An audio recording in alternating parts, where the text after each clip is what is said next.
Welcome back. Roughly 40% of Americans will develop cancer in their lifetime, and early detection is key to survival. Joining us with important information on cancer screening is Dr. Roshini Raj. Hi, Dr. Raj. How are you? Hi, Dr. Raj. Thanks for being here. Okay, which cancers are the most common? So for men, the most common are prostate, lung, and colorectal. And for women, it's breast and also lung, and then colorectal as well. And so give us the data on family history. Yeah, If there's a family history, how much does that factor in? So if you have a family member who's had cancer, it does put you at increased risk, and you have to talk to your doctor about, should I get screened earlier for certain types of cancer? But I want to point out that the vast majority of cancers occur in people that do not have a family history. Oh, wow. That means even if you feel like no one in my family has cancer, I'm fine. No, you still have to follow the guidelines we're about to talk about. And what cancer should we be screening for? So the science, the data is clear for 4 types of cancers that screening actually works and is worth doing in terms of prevention. So those 4 are lung cancer, colorectal, breast, and cervical. So we can start with lung cancer. Okay. And we're talking about if you have a significant smoking history. So we say a 20-pack year history. If you're a current smoker or you've quit but less than 15 years ago, you should be getting a CAT scan, so a CT scan of your lungs every single year. Every single year. Yeah. Okay. And what about people who are exposed to, and I think this is like from a generation ago, really, secondhand smoke? People exposed it's to a that. great question, and it's an interesting one. They haven't done a lot of research on that population, so the guidelines don't include them in when they should get screened. But if you are someone who's been exposed, definitely talk to your doctor, because it probably does make sense. What are other cancers that we should screen for that maybe we don't know about? So let's move on to colorectal. I'm a gastroenterologist. Yes, this is what I do every day. Okay. And like I said, it is one of the leading cancers for men and women. So now the age to start screening is actually 45. That is a shift from 50. That's because, unfortunately, we are seeing a rise in colon cancer in younger people. So the screening options are colonoscopy. That's the gold standard. There is a newer at-home stool test, which is actually decent. Not as good as a colonoscopy, but getting there. So there are options, and it's very important to do. This is a cancer where you can prevent colorectal cancer before it starts by finding a polyp and removing it. That's a precancerous growth. Really important.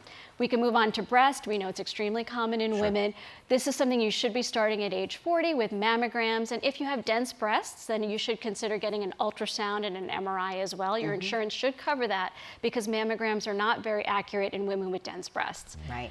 Thank you so much. Sure. So important. More important information on cancer screening with Dr. Roshini Raj when we come back. We're back with Dr. Roshini Raj. Okay, so tell us, what are some other cancers we should screen? So cervical cancer, of course, in women, this is another one where you can actually detect cancer at the precancerous stage, so really prevent it. And those are the pap smear and or the HPV test, the human papillomavirus, because those, again, you'll detect precancerous cells, and you can get treatment so that the cervical cancer does not develop. Interestingly, just recently, a few months ago, it was approved an at-home cervical cancer screening test. For those of you who hate that pap smear, this is actually a viable option that's How quite are they accurate. doing that? Yeah, I mean, I can get into the details. Yeah, I mean, I'm like, maybe during commercial break, but I am dying to know. It involves a swab. It's called the teal wand. It's actually really interesting, but that doesn't mean you shouldn't see your gynecologist. Right. They do a lot of other important things during the visit. Yes, they And then should. last, I just wanted to bring up prostate cancer because we hear so much about it. You were talking about it earlier today. So this is a little bit more complicated when it comes to screening because even though it's extremely common, it is the most common cancer for men, in many cases it's so slow growing that it's not really that relevant. And if you get the diagnosis, it can cause a lot of anxiety, some pain and discomfort just getting to the diagnosis with the biopsies and all that. So for many people, it may not make sense to actually get screened with the PSA. Certainly if you have a family history of aggressive cancer, this is one where I would recommend talking to your doctor about your individual risk. But right now, it's not currently recommended for every single man to get screened for prostate cancer because it's still not clear if you're going to really change the course of their life, even if you find one. When should you stop screening?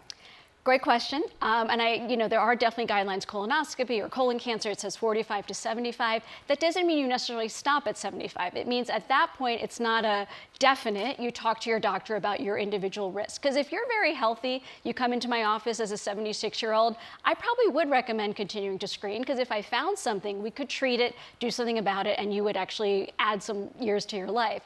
If you're a 76-year-old who's quite sick, has a lot of heart disease, other problems, even if I found something, we wouldn't be able to treat it. So what's the point of putting you through a colonoscopy? Very case-by-case basis. Got it. Okay. For more information, go to our website. Thank you so Very much, important. and we'll be right back.